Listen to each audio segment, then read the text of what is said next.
A very small percentage of our population today uses the law of seed money in one form or another.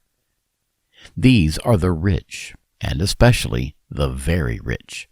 Yet perhaps only 1 in 10,000 of these few use the seed money principle consciously, knowing what they are doing. The others have conditioned themselves to follow certain business practices, some of which are not contrary to the law of seed money, and which, part of the time at least, are harmonious with that law. Their financial success is in direct proportion to how closely they follow that law. It should go without saying that success will be greater where one practices the seed money principle consciously and constantly than where one uses it only sporadically and accidentally.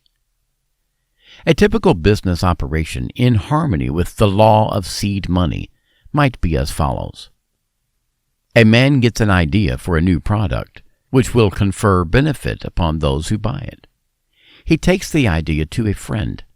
They study it and agree that people will buy it and be pleased with having and using it. They also agree it will require X number of dollars to develop and market the product. They calculate they can sell the item in volume and estimate they can profit to the extent oftentimes the X dollar they must invest in it. So they go into business, follow their agreed course, and make profit. Details will differ in every case, but the foregoing operational procedures are those utilized in almost every successful business venture. The greatest fortune the world has ever seen in private hands was amassed by a man who thoroughly knew, understood, and constantly used the law of seed money. The first John D. Rockefeller, throughout his long life, put his full trust in that law.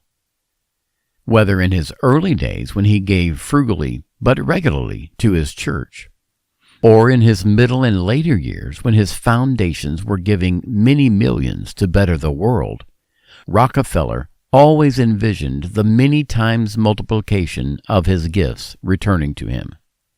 And they did. How they did. Rockefeller knew the truth of the early biblical promise, "All the land thou seest shall be yours." He laid his claim on the infinite and accepted possession. It came to him. The law always works. Rockefeller kept his secret a secret. He taught only his family, and the principle of seed money is still working full-time for them.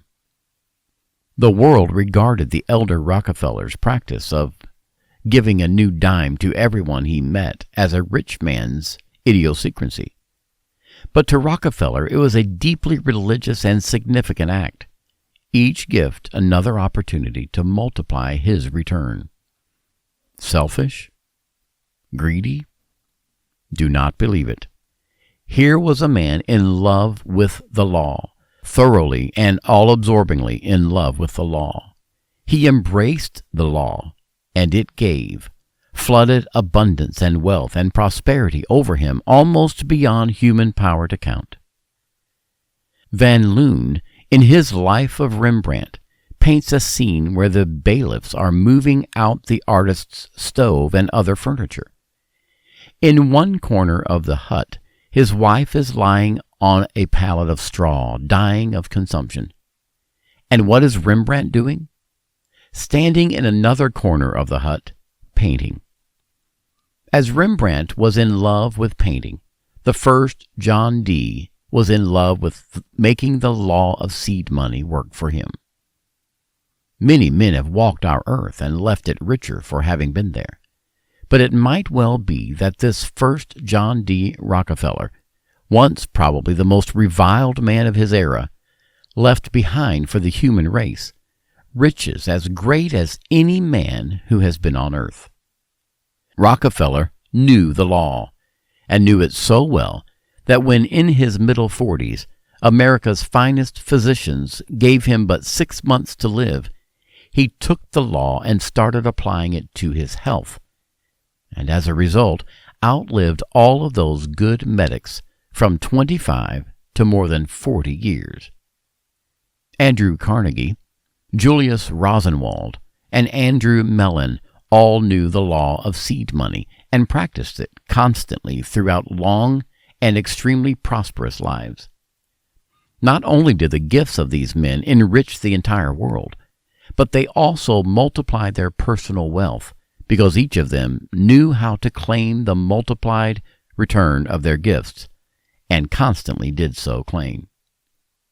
Practically everyone knows about the tithe.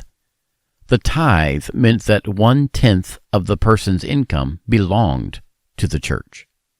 It was, in effect, a payment due, a thanksgiving. More than a few are reported to have used the tithe and to have become highly prosperous doing so.